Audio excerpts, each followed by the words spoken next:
Today I'll be teaching you how to make a charcuterie board. They're cute and fun to put together, so let's get started with the video. First, you're going to want to pick out all the items that you want on your charcuterie board. This includes cheeses, crackers, fruits, nuts, and anything else you want. After you have your items, cut your cheeses so you can place them on your board. The two cheeses I decided to cut up into squares were my sharp cheddar cheese and my Havarti.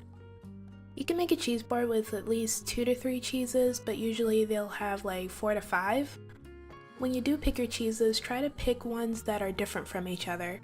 You should also try to make sure that you have hard cheeses and soft spreadable cheeses.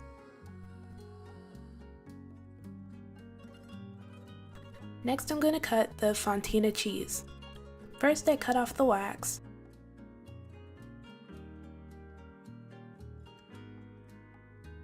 Then I began cutting the cheese into thin slices. Cutting your cheeses in different ways is good for presentation. It also makes it very convenient when you're eating. The next slice I cut, I placed on the opposite direction of the other slice, and I repeated this process, making a pattern. This is a good way to present and cut your cheese if it's shaped like a triangle.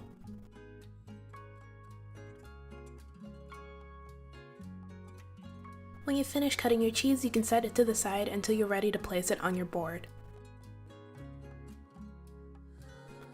Next, I have some brie, which I decided to leave whole except for a few slices.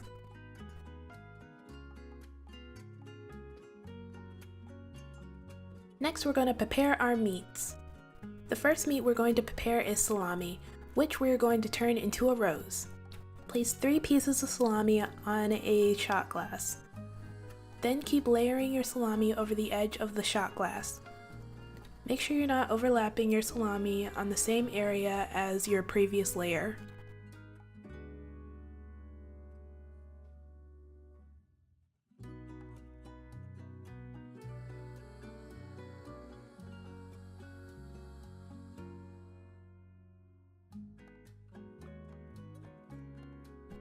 When you flip your shot glass over, it should look like a rose. Oh my god, I did it! Cool, salami rose!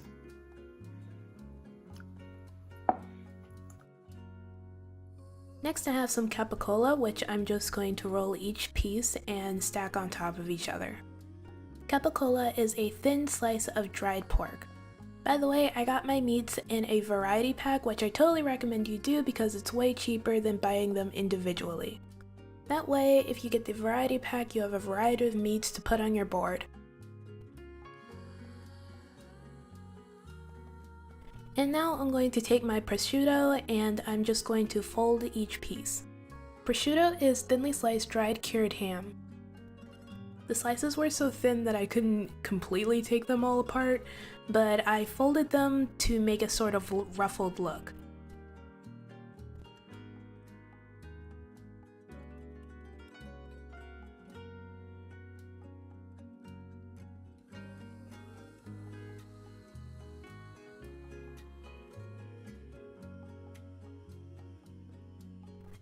When you finish preparing your meats, set them to the side.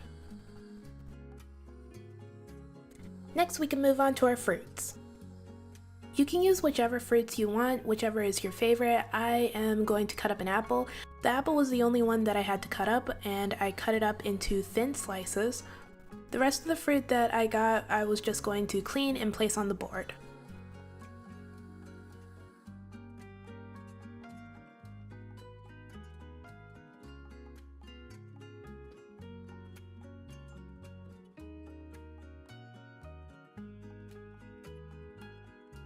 Now we're just going to prepare our spreads by placing them inside a small dish.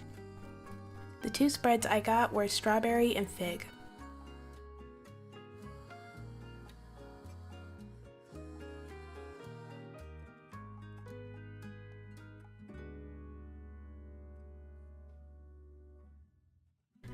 Now that you have all your items prepared, you can go ahead and assemble your charcuterie board.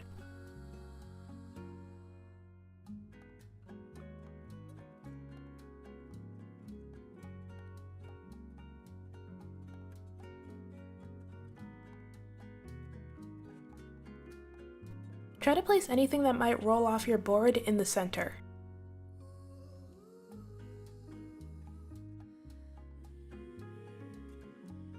The nuts I added to my board were pecans and walnuts. You can also add almonds, or any kind of nut that you really like.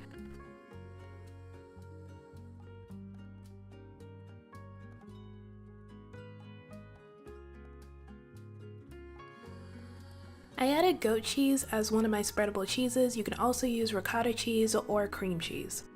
I thought the brie would be a soft spreadable cheese as well, but I guess I got the wrong kind.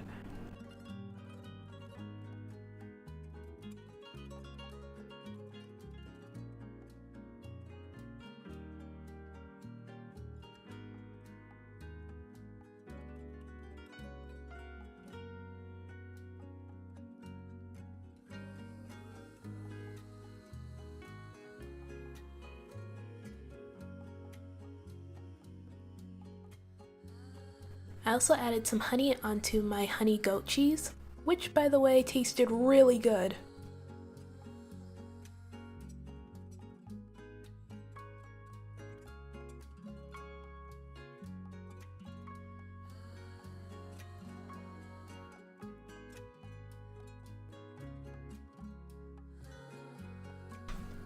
I added some chocolate cookies to add something sweet to the charcuterie board. You could also add just regular chocolate or like chocolate pretzels. And this is the finished result. I'm really happy with the outcome. It looks so fancy, which is totally what I was going for. The whole reason I made the charcuterie board was because I really wanted to make that salami rose, and it was totally worth it because that salami rose looks awesome. Also, the combination of foods was really good. I love fontina with apples. The grapes tasted great together. Almonds, pecans, it was all just delicious. Oh, and the honey goat cheese with the crackers tasted amazing. I'm seriously thinking about making another one, but like breakfast themed, because this was so much fun to make. When you're making your charcuterie board, remember just to add your favorite items and don't forget to have fun with it. By the way, these cookies are the best.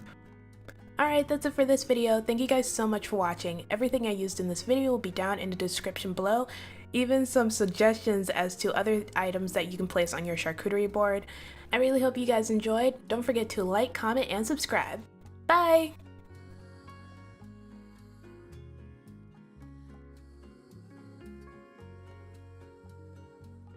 I decided to practice making chocolate covered strawberries, and these are the things I learned that I think really helped me improve. Stick a toothpick inside your strawberry to help you hold it when you're dipping it in chocolate.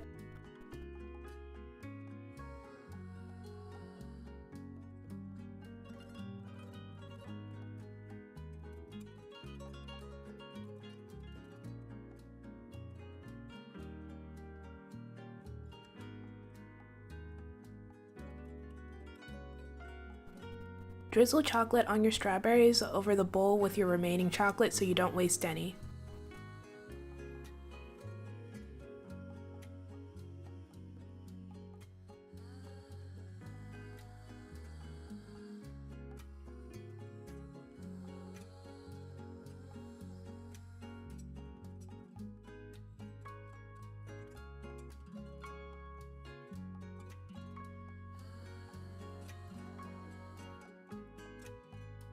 Use the same color chocolate as your sprinkles so they both blend in together and look way cleaner and nicer. Also, it looks very glittery and pretty. It just looks nicer. Use the same color.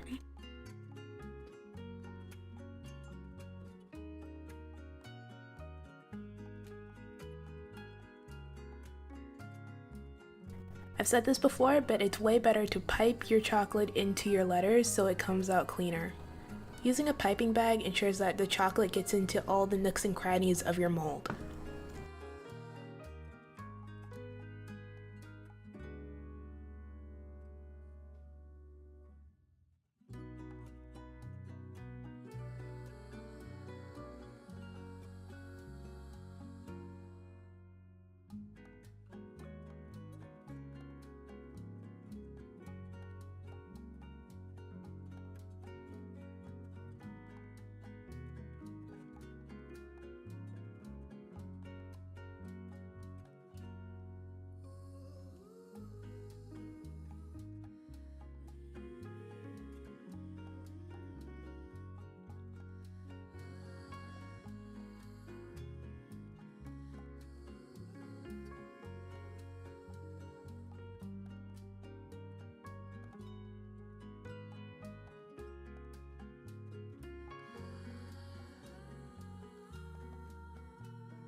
Okay, so this one came out way better than the Valentine's one I made previously. So much cleaner and nicer.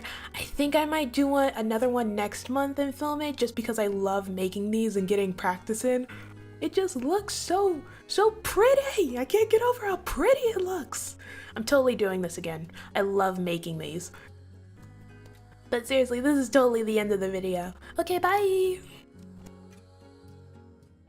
Hey everyone, today I'm going to show you how to make the viral TikTok Strawberry Crunch Tres Leches cake. So let's get started with the video.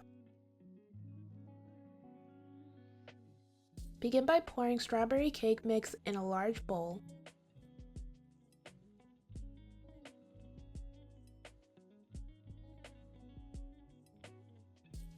Then add 1 cup of milk, 3 eggs,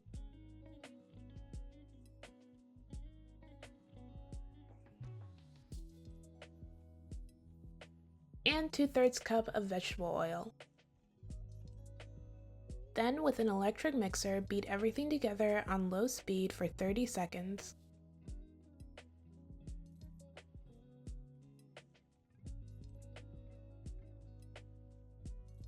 Then beat the cake mix at medium speed for 2 minutes.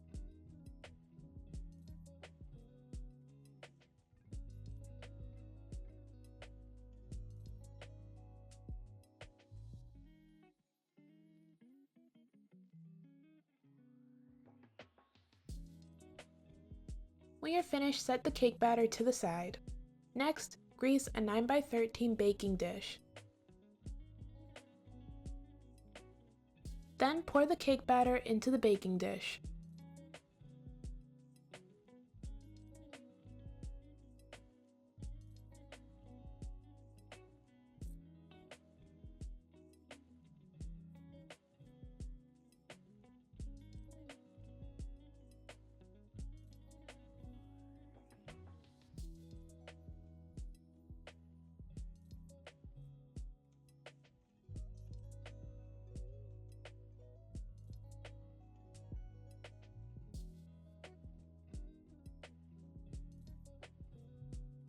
Now use a spatula to evenly spread the batter throughout the baking dish.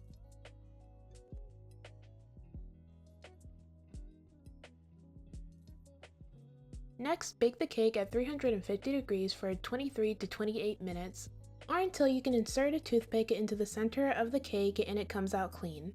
Place the cake on a wire rack to cool for at least 30 minutes to an hour. While the cake is cooling, we're going to make the milk mixture. In a large measuring cup or bowl, add 1 12-ounce can of evaporated milk, 1 14-ounce can of sweetened condensed milk, and 1 cup of strawberry milk.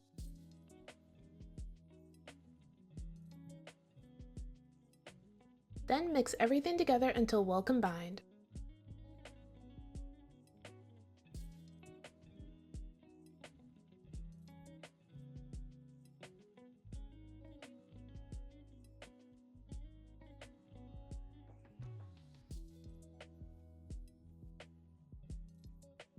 When you're finished, set your milk mixture to the side.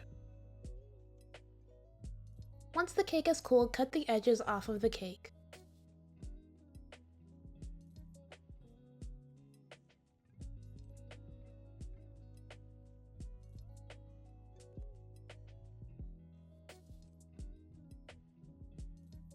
Next, poke holes into the cake with a fork.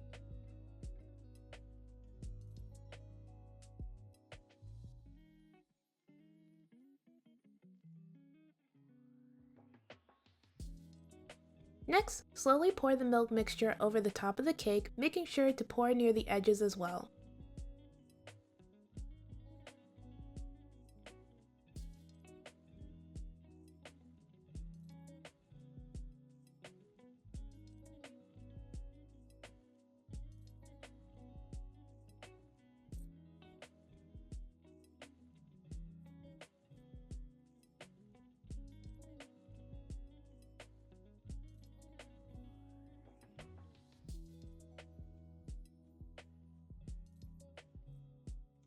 When you're finished, cover the baking dish in plastic wrap and then place the cake in the fridge for about 4 hours or overnight.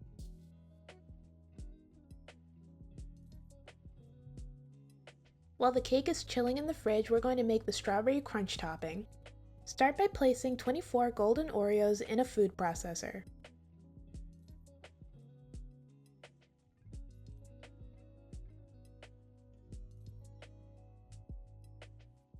Then blend the Oreos until they become crumbs. When you're finished, pour the Oreo crumbs in a bowl. Then add 3 ounces of strawberry jello powder and 4 tablespoons of melted butter. Next, mix everything together until well combined.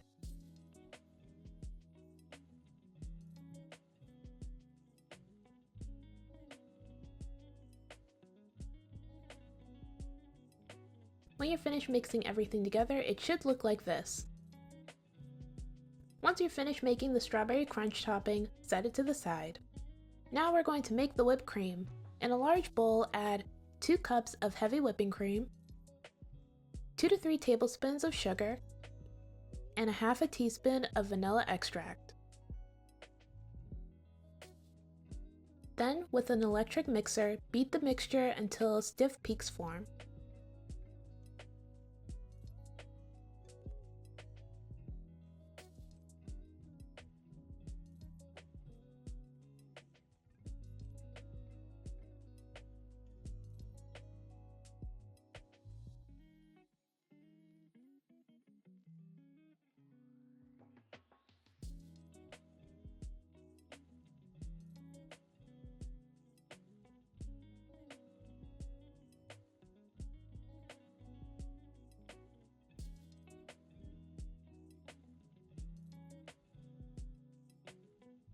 Once you have finished making the whipped cream and your cake has finished chilling in the fridge, you can go ahead and start assembling the cake. First, remove the plastic wrap. Then add the whipped cream on top of the cake.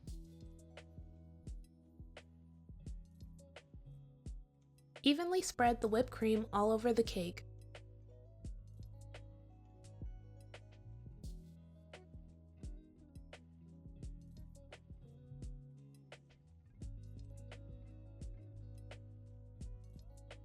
When you're finished, add the strawberry crunch on top.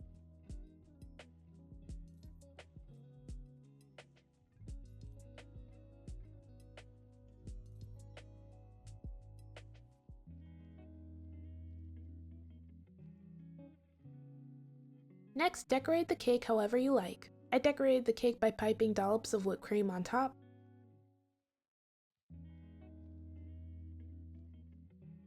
Then I added sliced strawberries on top of the whipped cream.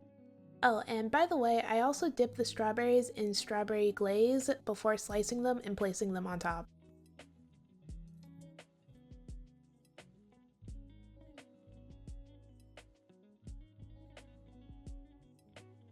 Once you finish decorating the cake, you are all done. And this is the finished result. The cake looks so pretty and it tastes really good too! The strawberry crunch is pretty sweet, but it tastes so good with the cake. The cake itself is absolutely delicious. If you love strawberries like I do, you will absolutely love this dessert. It's also a pretty simple and easy recipe too. I'm like super proud of this cake and I really recommend trying this recipe. Alright, that's it for this video. Thank you guys so much for watching. Everything I used in this video will be down in the description below. Don't forget to like, comment, and subscribe. Bye!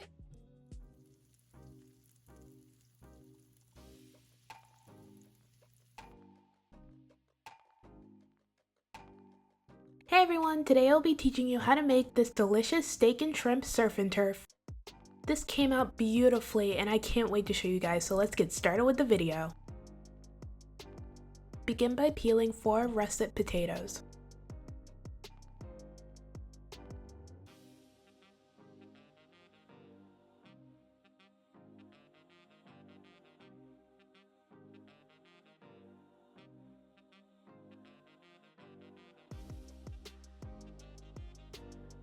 Then cut your potatoes into pieces.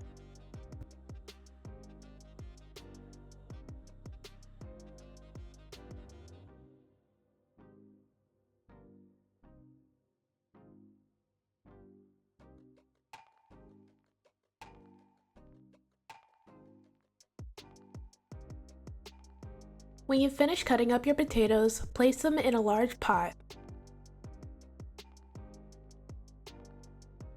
Then add water and 1 teaspoon of salt into your pot and bring it to a boil.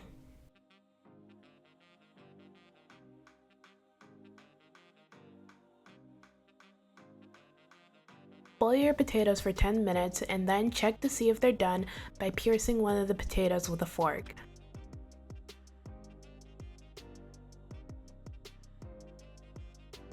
When your potatoes have finished cooking, drain the water from the pot. Then mash your potatoes.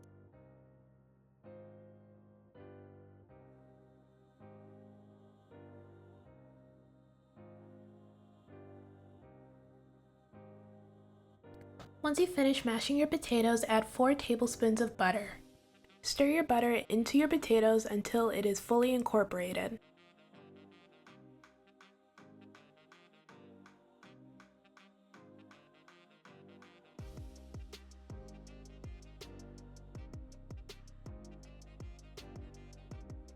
While I was mixing the butter into my potatoes, I noticed that my potatoes had a few lumps, so I decided to cream them through a fine mesh strainer.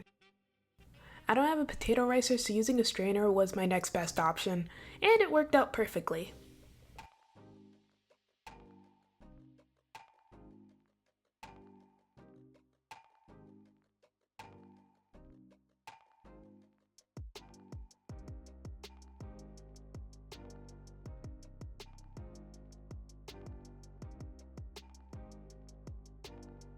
See? That is way fluffier than before. Okay, so after that I placed my potatoes back into the pot.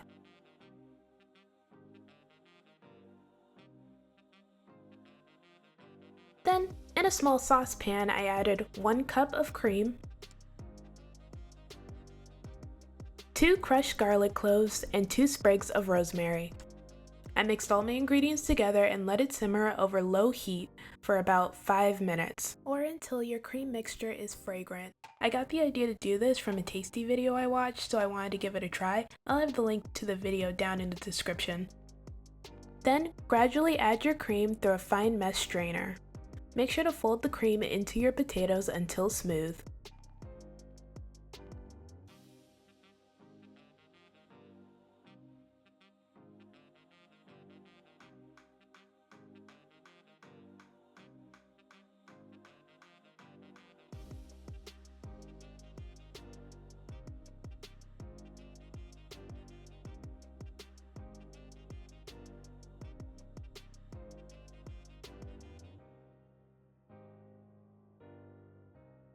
Once you've added your cream, fold in 1/4 cup of sour cream,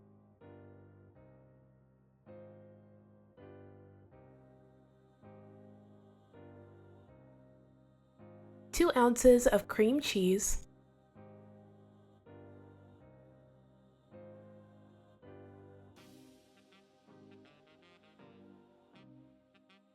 a 1/2 teaspoon of salt, and 1/4 teaspoon of pepper.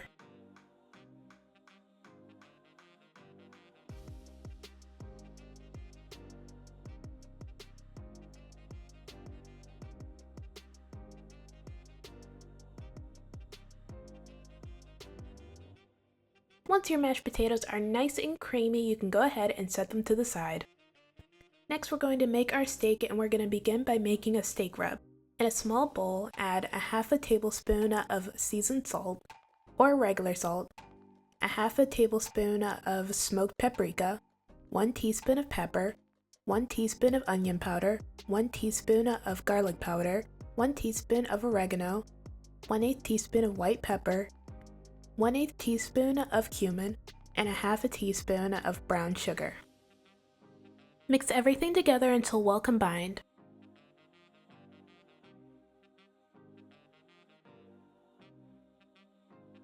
When you're finished, set your steak rub to the side. Next, take out your steak. Make sure to take out your steak 30 minutes before you begin cooking it. That way your steak will be at room temperature and it will cook more evenly. Now rub some olive oil all over your steak. Oh, by the way, the steak I'm using is a ribeye steak.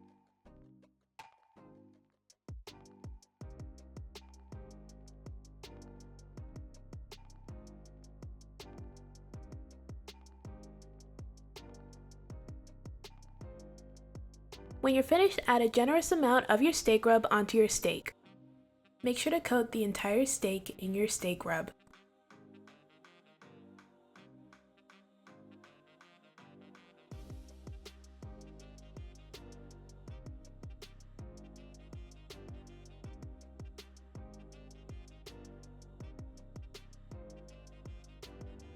When you're finished, set your steak to the side. In an iron skillet over medium to medium-high heat, add oil.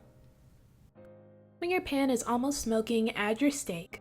When you're placing your steak in the pan, place it away from you so you have more control and you prevent splashing any oil onto your arms. This is optional, but you can also add a bit more steak rub onto your steak. Cook your steak for 2 minutes on each side. By the way, if you're not a huge fan of the fat on a steak, you can trim it beforehand and you can sear the fatty side so you can render it. When you flip your steak, add 2 to 3 tablespoons of butter, 2 sprigs of rosemary, 2 sprigs of thyme, and 2 cloves of garlic. Then, once your butter has melted, baste your steak in the butter.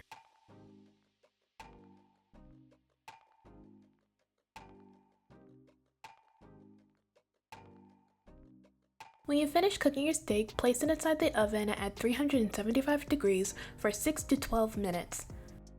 How long you cook your steak in the oven depends on how cooked you want your steak. It'll also depend on how thick your steak is. My steak was pretty thick, so it took about like 10 to 12 minutes for it to be medium well. However, if it's a bit thinner, it might take 6 to 7 minutes. Once your steak has finished cooking, take it out of the oven and let it rest for about 8 to 10 minutes. That way it'll become juicier. Next, we're going to prepare our shrimp. Peel and devein 7 large shrimp.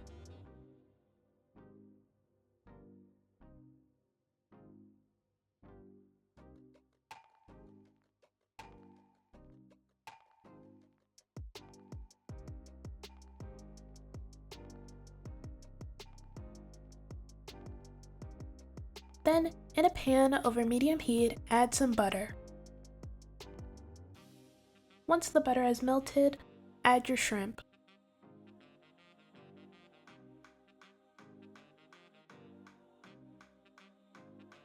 Then season your shrimp. I seasoned my shrimp with Old Bay, pepper, onion powder, garlic powder, and paprika. Then saute your shrimp for about 4 to 5 minutes.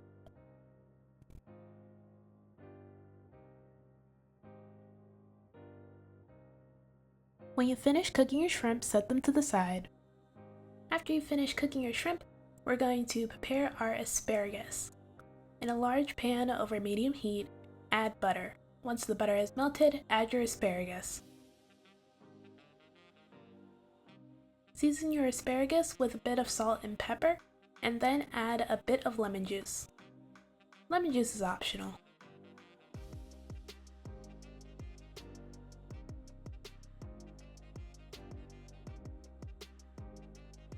Cook your asparagus until they are tender and a bit flimsy.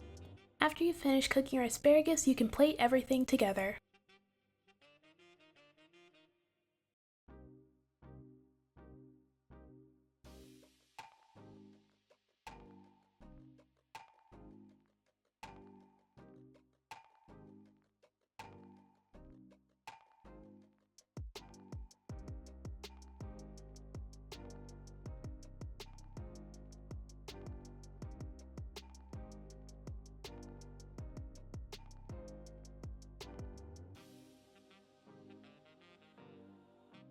And this is the finished result. This came out great, it looks so beautiful. The steak was well seasoned and gorgeous. The mashed potatoes were amazing. They were just packed full of flavor and it was just so creamy and delicious. Those mashed potatoes might be the best mashed potatoes I have ever made because they were so good. I added some garlic butter on top of the shrimp and steak, which just made it 10 times better. The whole thing together was just delicious. Alright, that's it for this video. I hope you guys enjoyed. Thank you so much for watching. Everything I used in this video will be down in the description below. Don't forget to like, comment, and subscribe. Bye!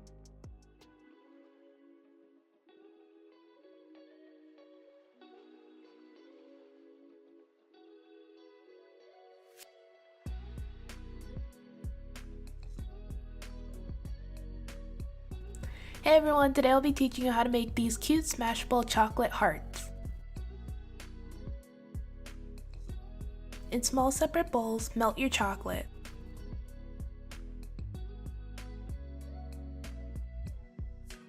I always like to add a bit of coconut oil to my chocolate to help it become a bit looser and thinner.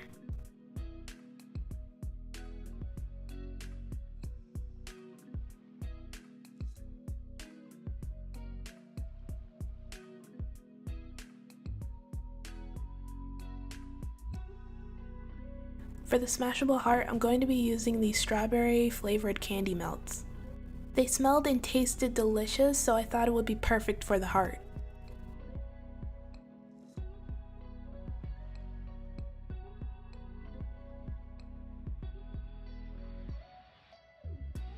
Now I'm going to add the chocolate into my heart mold.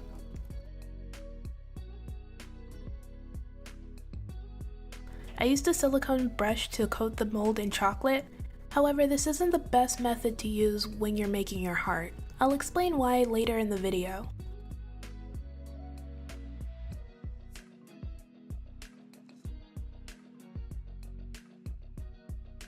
Once I finish the first layer, I place my mold inside the refrigerator for about 2 to 3 minutes. Then I added a second layer.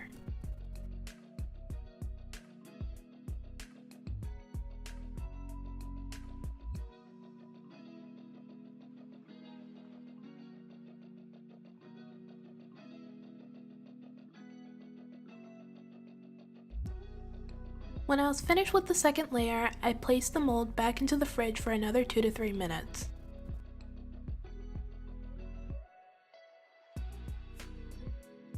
Next, I took the heart out of the mold.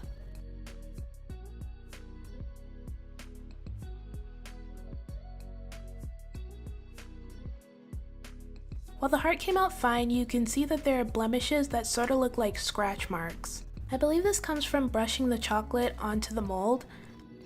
Another mistake I made was not scraping off the excess chocolate that was coming from the heart.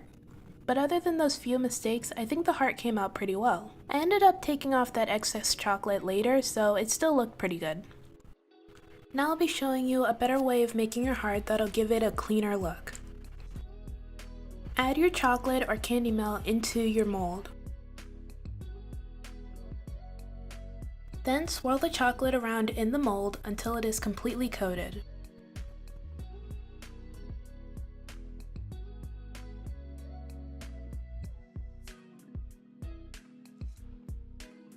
Scrape off any excess chocolate and then place it inside the fridge for about 3 minutes.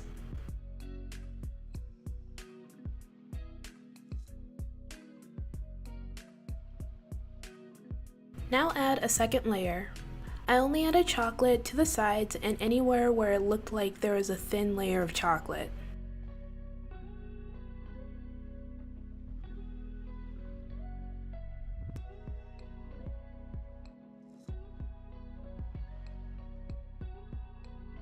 When you're finished, place your heart back into the fridge for another 3 minutes.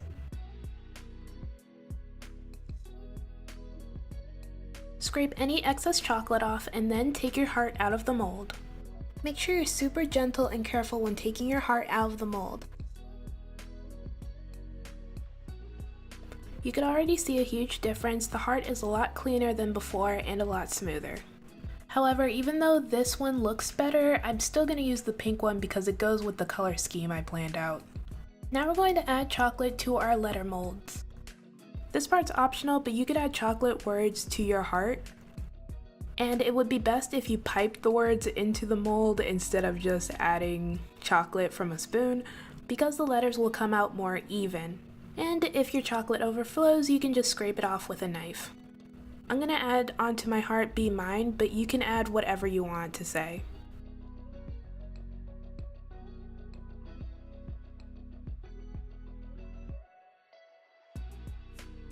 when you're finished, place your molds inside the fridge or freezer for about 3 minutes, and after that you can take them out of the mold.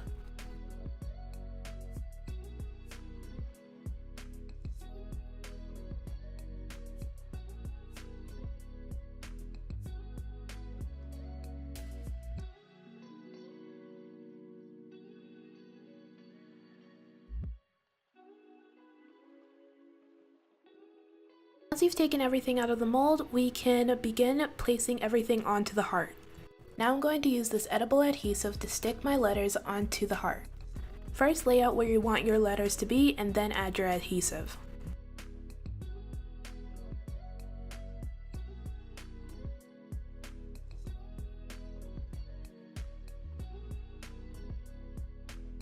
Make sure not to add too much adhesive or your letters might slip off of your heart.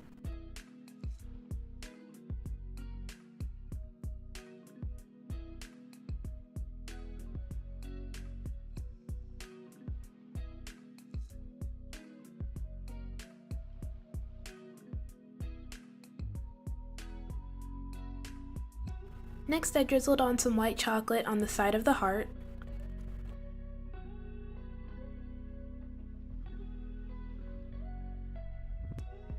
And then added some sprinkles on top of the chocolate.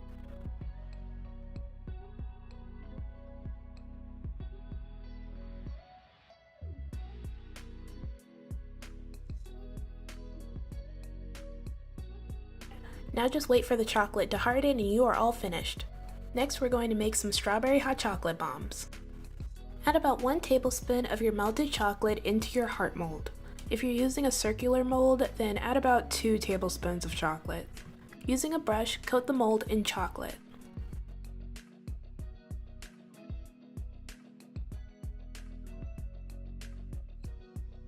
Repeat this process with the rest of your hearts.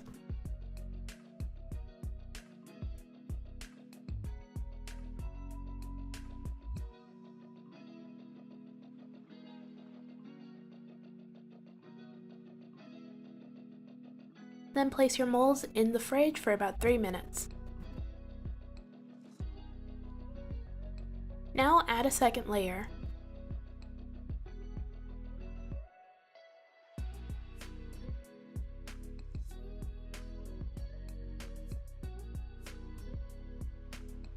Place your molds back in the fridge for another 3 minutes. And then take your hearts out of the mold.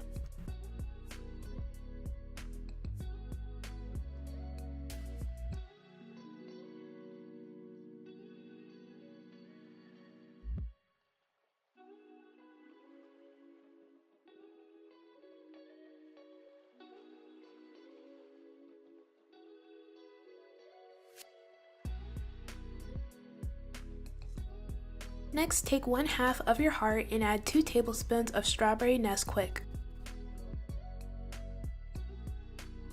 Then add your marshmallows. I got these heart marshmallows from a bag of Lucky Charms marshmallows, by the way.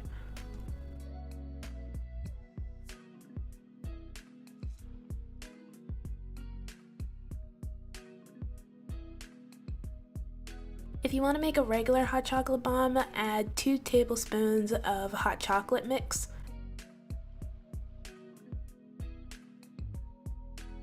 And then add your marshmallows.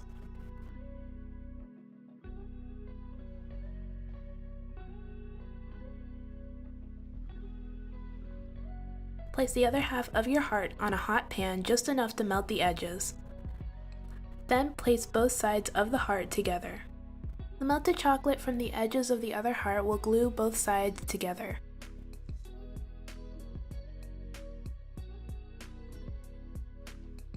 Repeat this process with all your hot chocolate bombs.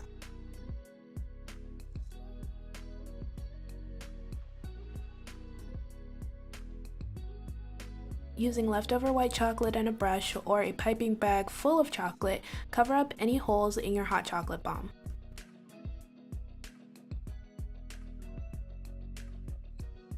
Then use a knife to scrape off any excess chocolate.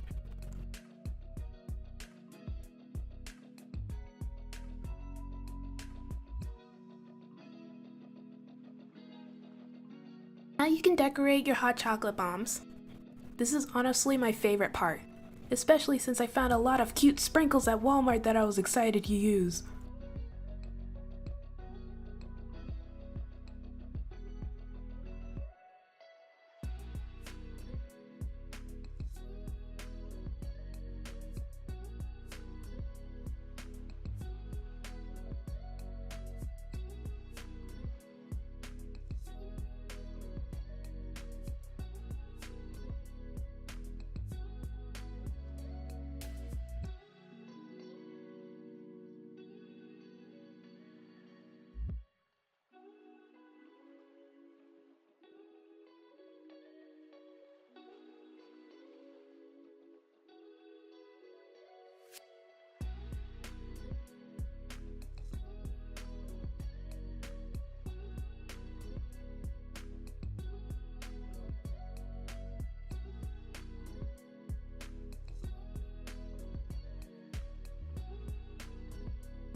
I still had leftover chocolate, so I decided to make some chocolate covered strawberries because I love to practice making them.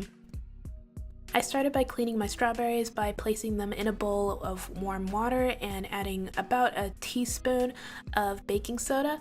Then I let them sit for about 10 to 15 minutes.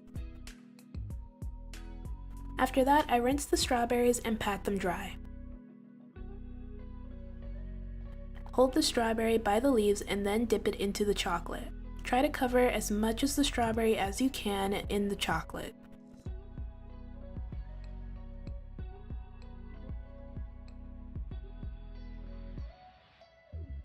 Another tip I found useful was placing a baking sheet inside the freezer until the baking sheet was really cold, taking it out of the freezer and then placing your strawberries on the baking sheet. The cold baking sheet will cause the chocolate on the strawberries to harden faster. I tried it out and it totally worked. Oh, and make sure you put parchment paper onto the baking sheet before placing your strawberries on there.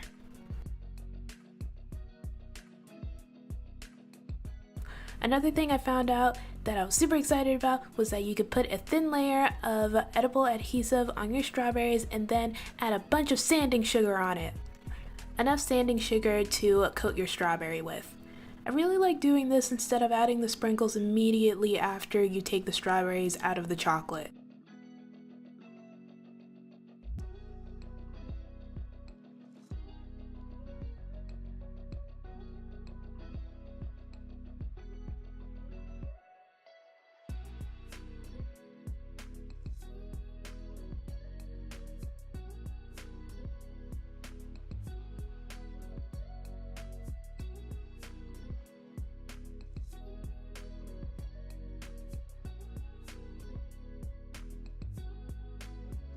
As you can see, I was really just having fun with the edible adhesive and all the different sprinkles that I got, because I found so many cute sprinkles that I just wanted to use them all.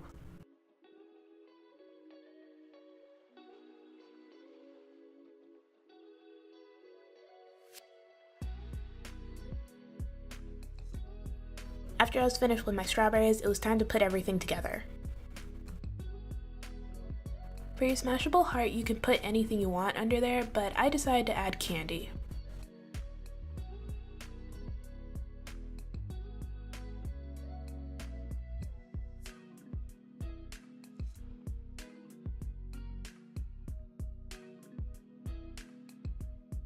After adding the heart, I added the hot chocolate bombs and the strawberries as well.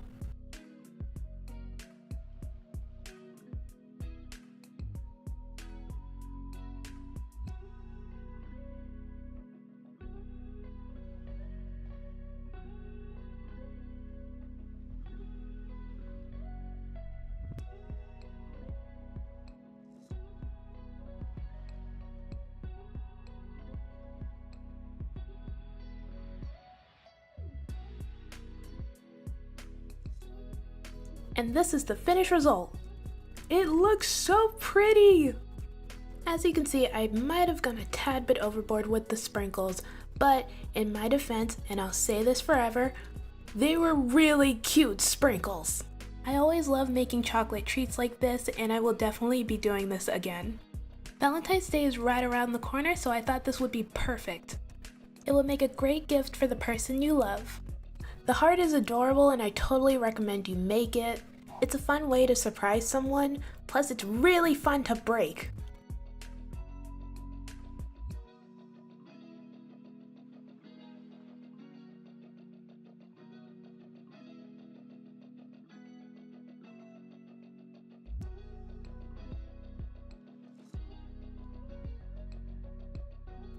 This was a lot of fun to make and I really recommend giving it a try. Now I'm going to show you how the strawberry hot chocolate bombs came out.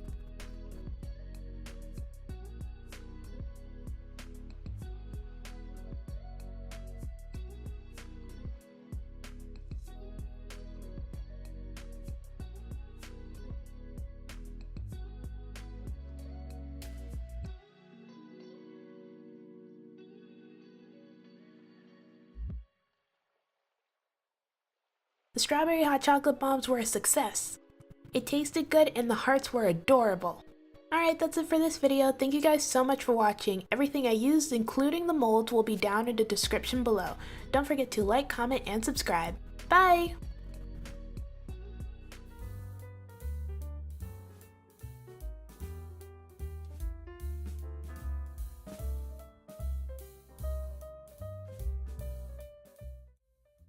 Hey everyone, I made this beautiful breakfast charcuterie board for Valentine's Day and I can't wait to show you how to make it, so let's get started with the video. We're going to begin by making some heart-shaped waffles. In a large bowl, sift 1 3/4 cup of flour,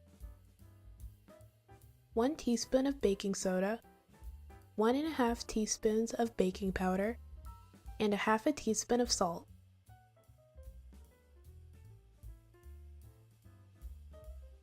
Next, set your dry ingredients to the side and separate 3 eggs.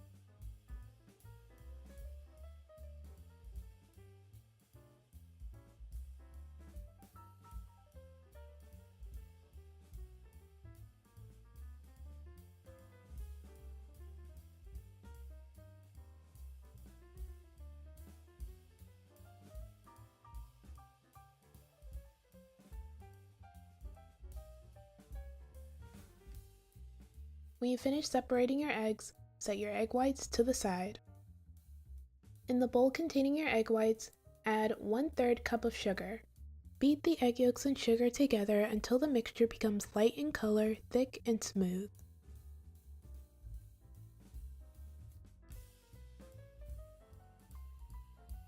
Next, mix in 1 stick of melted unsalted butter,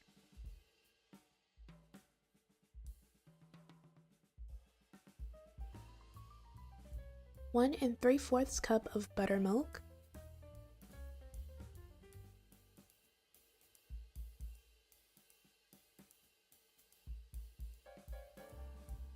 and 1 teaspoon of vanilla extract.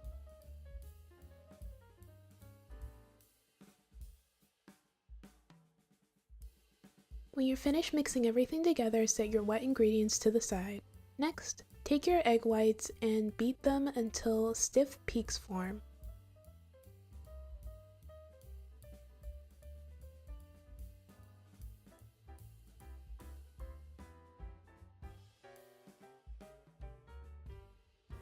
When you're finished beating your egg whites, set them to the side. Next, take out your dry ingredients from before and create a well in the center.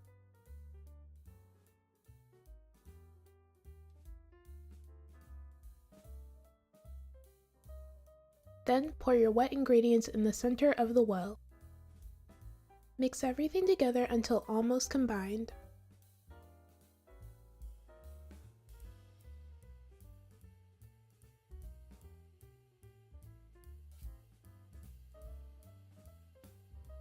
Then, using a spatula, fold in your egg whites.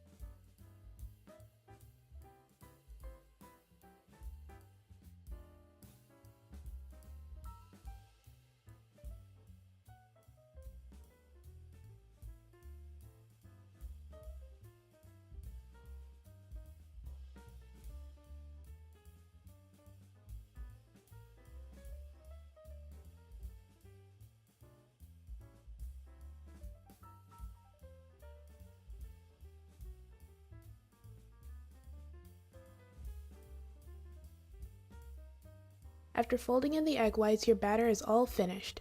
It should be smooth with a few lumps. Now that your batter is finished, you can begin making your waffles. I'm going to use this cute mini heart-shaped waffle maker that I got off Amazon.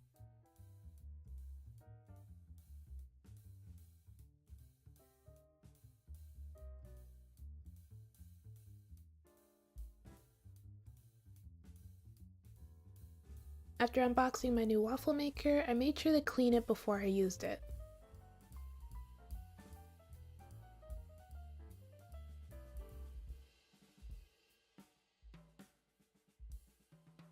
Once your waffle iron is hot, brush some melted butter or spray some nonstick spray onto the surface.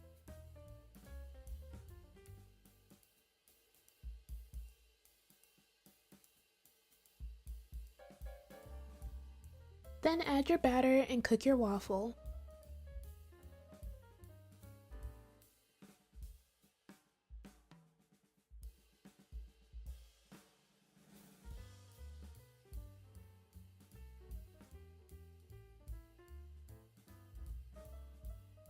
Once your waffle is finished cooking, take it out and repeat this process until you run out of batter.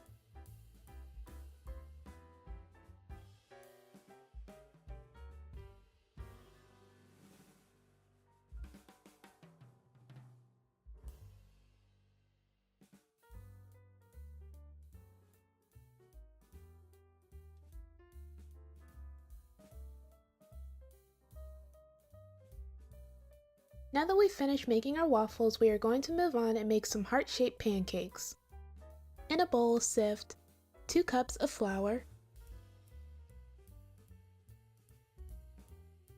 3 tablespoons of sugar, 1½ teaspoons of baking powder, 1½ teaspoons of baking soda, and 1 1/4 teaspoon of salt.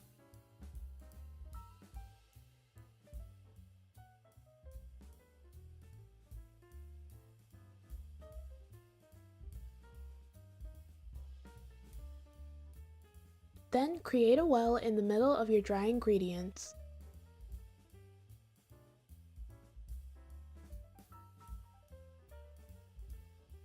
Next, in the center of the well, add 2½ cups of buttermilk, 2 eggs,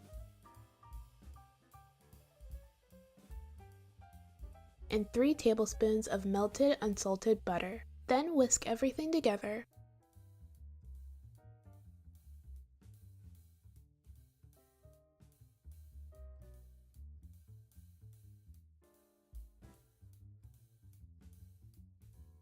Make sure not to overmix your batter. It's okay if there are some lumps.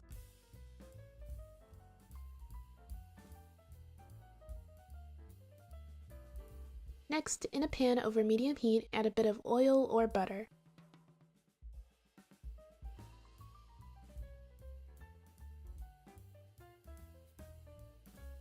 To make our heart-shaped pancakes, we're going to use this non-stick heart-shaped ring. Once you place your ring in the pan, add 1/4 cup of batter into it.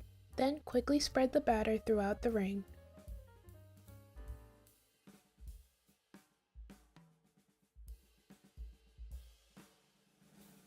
Once bubbles start to form and the other side of your pancake is golden brown, remove the ring and flip your pancake.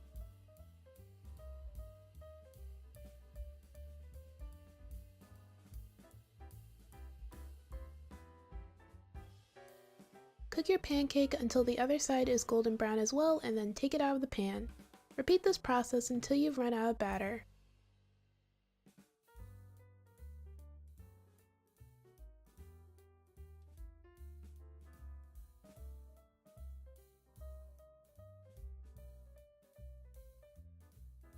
Now that we've finished making the pancakes, we can move on and make the sides to our charcuterie board. You can make or add whatever sides you want to your charcuterie board, but I'm going to show you the sides that I made. First, I cooked some bacon in a pan over medium heat.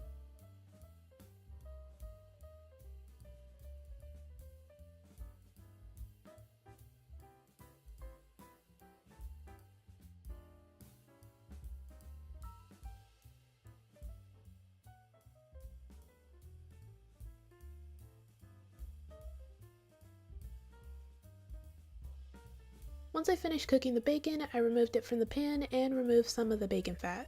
I left a bit in the pan so I can cook some diced potatoes.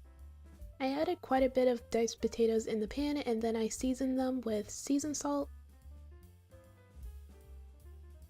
pepper, garlic powder, onion powder, Rosa seasoning blend, and paprika. After seasoning the potatoes, I just cooked it over medium heat until it was crispy and golden brown.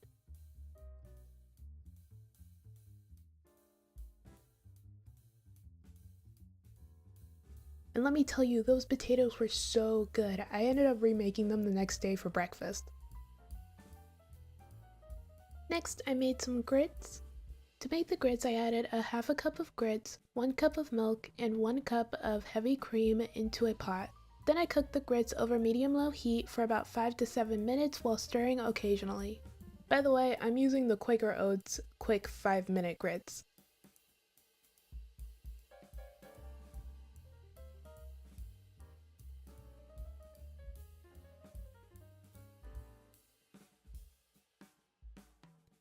Once the grits finished cooking, I lowered the heat and added butter, pepper, salt, and cheese.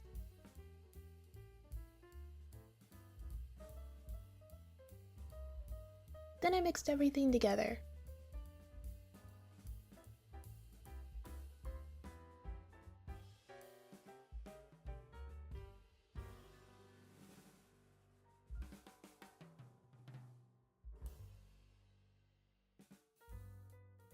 Then, after making the grits, I made some scrambled eggs.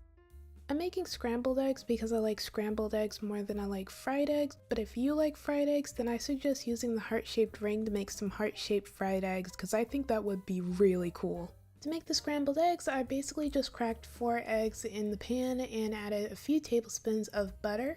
Then I continued to cook the eggs over medium heat while adding some heavy cream, salt, pepper, and cheese.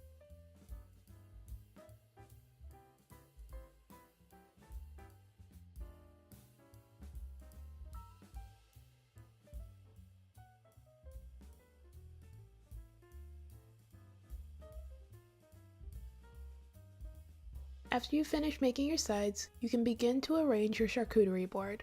When I was arranging the charcuterie board, I placed the scrambled eggs in a little cup and I added some chives on top, and then I placed the pancakes down the middle and I added some warm croissants. Then I added the fruit with some sliced oranges and I also added the waffles. Then finally I added the bacon and the potatoes and a bit more fruit.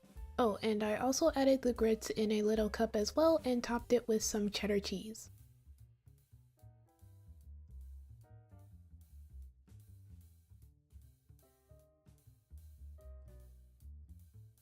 And this is the finished result.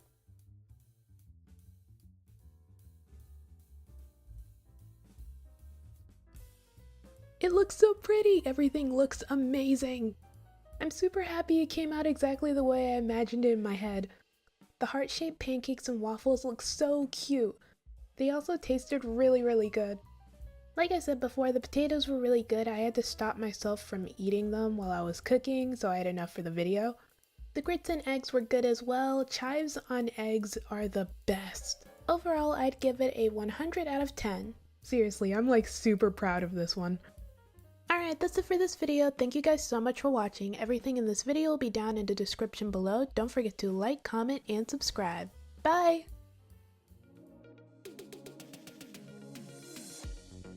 Hey everyone, today I'll be teaching you how to make Bolognese pasta. This pasta was really good and I can't wait to share the recipe with you guys, so let's get started with the video. You're gonna want to start by prepping your ingredients. First, dice 1 onion.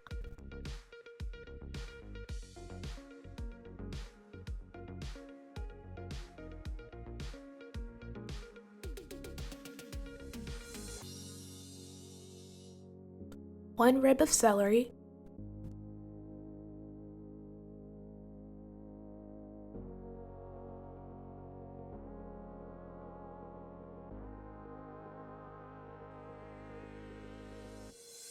and 1 carrot.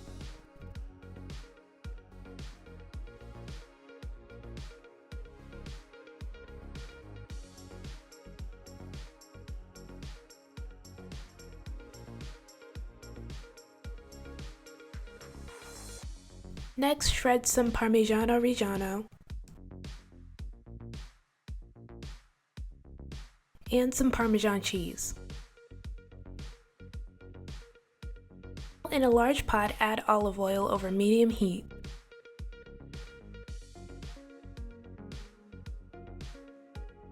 Then add 1.5 pounds of ground meat. I'm using turkey meat, but you could use beef.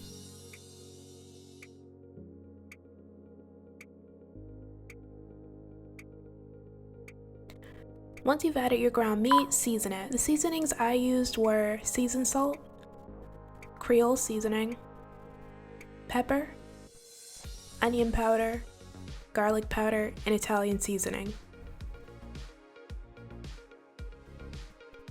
Then cook your meat until it is browned.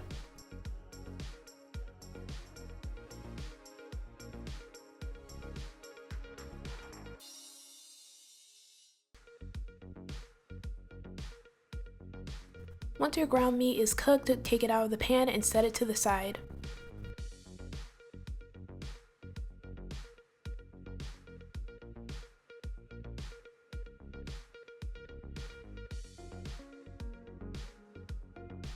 Wipe out your pot and then add about 3 ounces of diced pancetta. Cook your pancetta for 6 to 8 minutes or until crispy.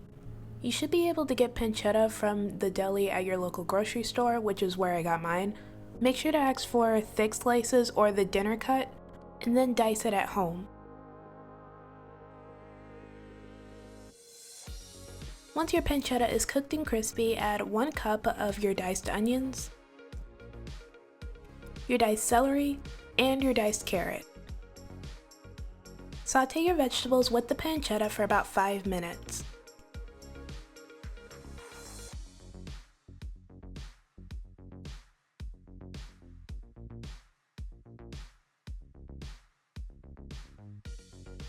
Once you've sautéed your vegetables, add your ground meat back into the pot.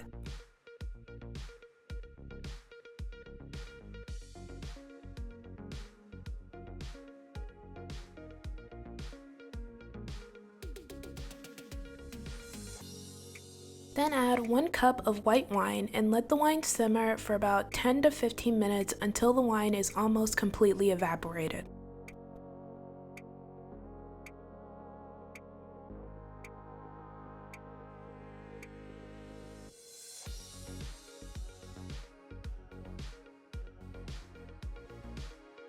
After that, add 1/3 cup tomato paste. Then stir your tomato paste in with everything and let it cook until it is darkened.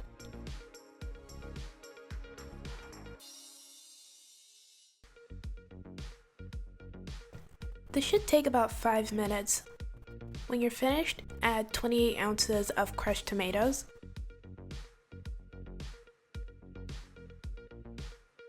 and 2 cups of chicken broth.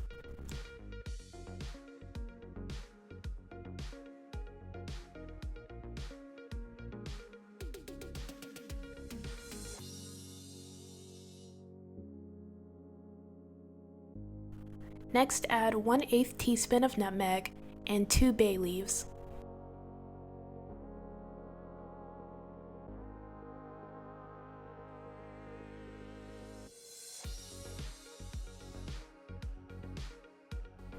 Reduce your heat to low and then allow your sauce to simmer for 2.5 hours. During this time, the liquid should reduce and your sauce should become thicker.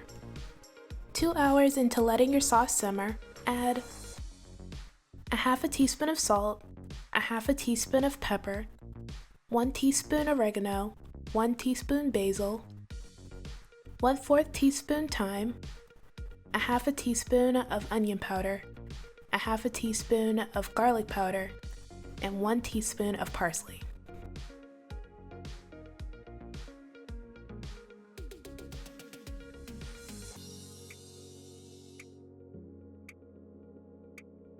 Next, stir in 1 cup of milk. Adding milk to your Bolognese sauce makes the sauce creamy and rich.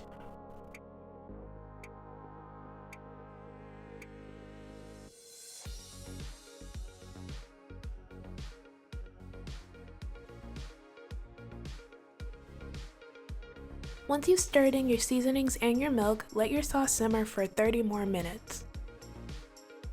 After 30 minutes have passed, take out your bay leaves,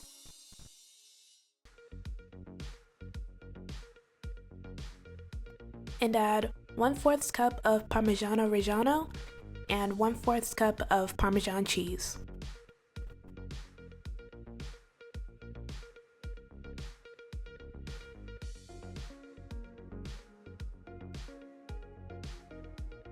And that's it, you are all finished making your Bolognese sauce. Now we can cook our pasta noodles. In a large pot of water over high heat, add salt. Bring your water to a boil and add your pasta noodles of choice. I'm using fettuccine noodles, but you can use penne or spaghetti noodles.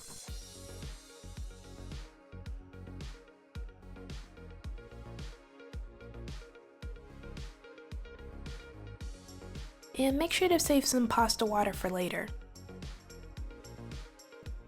Once your pasta is finished cooking, in a pan over medium-low heat, add some spoonfuls of your sauce.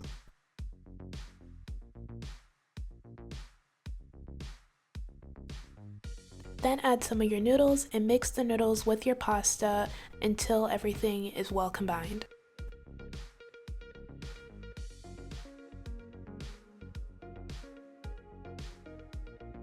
Don't forget to add a bit of your pasta water.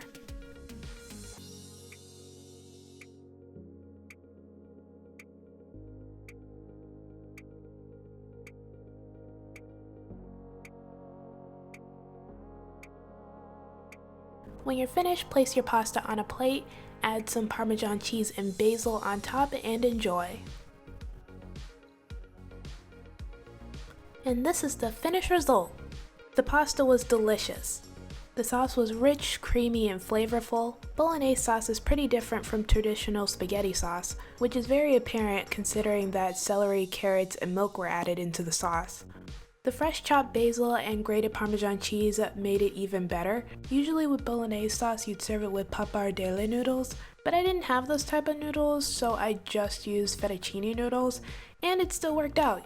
Like I said, you could also use spaghetti or penne noodles. I've even seen people use rigatoni, so I don't think the noodles matter that much. Alright, that's it for this video. Thank you guys so much for watching. Everything I used in this video will be down in the description below. Don't forget to like, comment, and subscribe. Bye!